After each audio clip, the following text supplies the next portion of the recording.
Hello YouTube, here I am again for another video. I am obviously outside, fresh grass and everything. Oh, another knife review, of course. You may have seen this thing before. Sorry, there are some squirrels in the tree. From my survival fire kit, and I will go over it real quick. It's pretty much the same thing, although a couple things have changed. Same case. Different knife, which I will be going over. And one of the tubes that matches, as it is, a matched tube. And in the other case, that's all there is dryer lint. Look at that, that's pretty hairy. That's disgusting. Not my hairs. Trust me on that.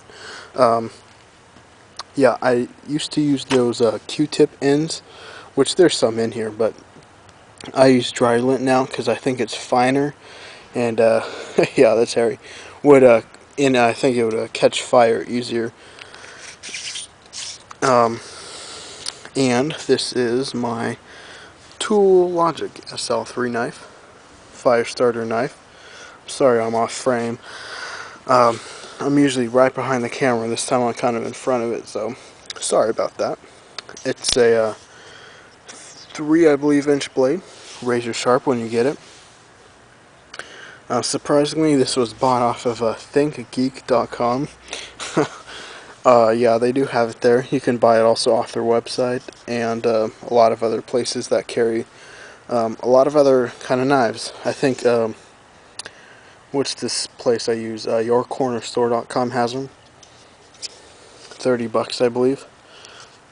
Now, I was watching a video of Cutlery Lover's review of this knife a while ago, though, probably like 5 or 6 months ago, and he was just raving about this little hole notch that was built to scrape off the Firesteel shavings, the magnesium, and then at the same time you could scrape it. And that's an ingenious idea, but I think that's actually a bad idea compared to the one I have, which now has these kind of grooves on top, which do the same thing. Cool thing is, you could have your Firesteel, which is this little piggyback thing here. You could scrape it, and the knife is still closed. Whereas the one with Jeff's Cutlery Lever, you have to have the blade open, which that's a lot more dangerous, because if you slip, you could cut somebody else or cut down and cut yourself. So this is a lot safer. This back here in the background is just a plastic plate covered with foil with a ripped up napkin. Hopefully that's going to be enough to start my fire. We're going to see in just a minute. Put that in view right there. And what else did I want to say? You can remove this. I left my tool in my room, though. All you need is a flathead screwdriver, and this top right here over this notch slides right off, and that's all the knife will look like. However, I keep it on because I think the knife looks really cheesy like that, and you know, there's nothing to brag about when the Firesteel is not on there. You could say, hey, my knife makes fire. Yeah, what now? You know, so also, yes, there's a whistle right there, which I will test. This is actually my 3rd time doing this video. First time, I couldn't get the fire started. The second time, I didn't even say everything I wanted to say. 3rd time, hopefully I'll get it right. So here's to test the whistle. I barely blew in it, and it gives a pretty darn loud, chirping, piercing sound. And I'm just in an urban neighborhood over here. It's a Zytel handle, which I didn't mention in my last time. It says Tool Logic. It is Chinese. Oh, which brings me to say, I don't know what kind of steel this is. Maybe Cutlery Lover or Nothing Fancy knows, but I don't know. Nowhere on the blade does it say what kind it is. As I just showed you guys, it is made in China, so due to the cheaper labor, it most likely is a cheaper steel, probably 440 or I don't know, 420. I'm not the best on the steels of knives, but it looks, you know, resembles to me 440, so I'm going to say 440, but don't take me on it, because it's probably something else. Good pocket clip, by the way. I used that quite a few times. Good one. It's pretty light. Oh, 2.7 ounces is this knife. Hecka freaking light. Not heavy at all. I believe I said everything I want to say. I'm now going to start the fire, hopefully, so I can stay warm. It's like 40 degrees out here and overcast. So, no, not really. I have a heater, but, you know, we're going to try to create some fire.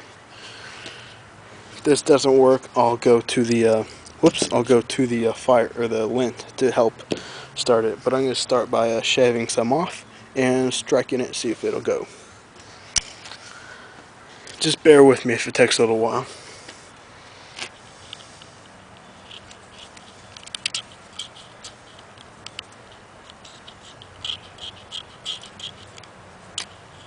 Oh, got a big old spark there.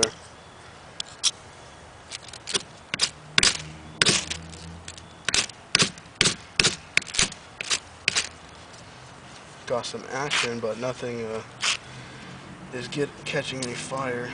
So let's rip it up, see if that'll help at all.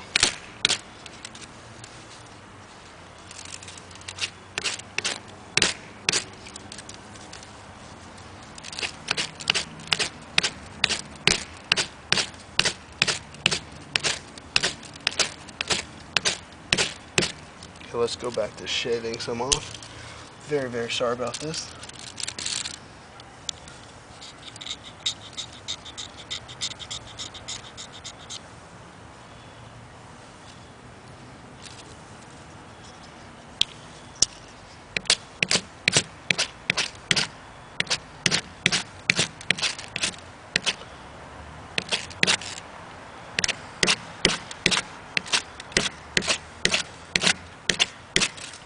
You know what, YouTube? I'm going to stop it there. That's just taking me way too long. I'm obviously doing something wrong. Real quick, actually, I'm going to dish out some of that hairy lint. Bet you anything that'll help me start the fire.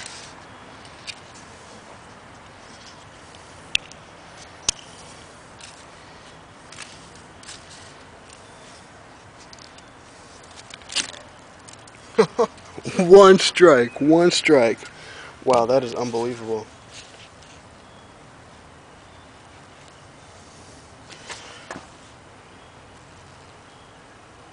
And there we go, YouTube. Fire. Let me bring that a little closer.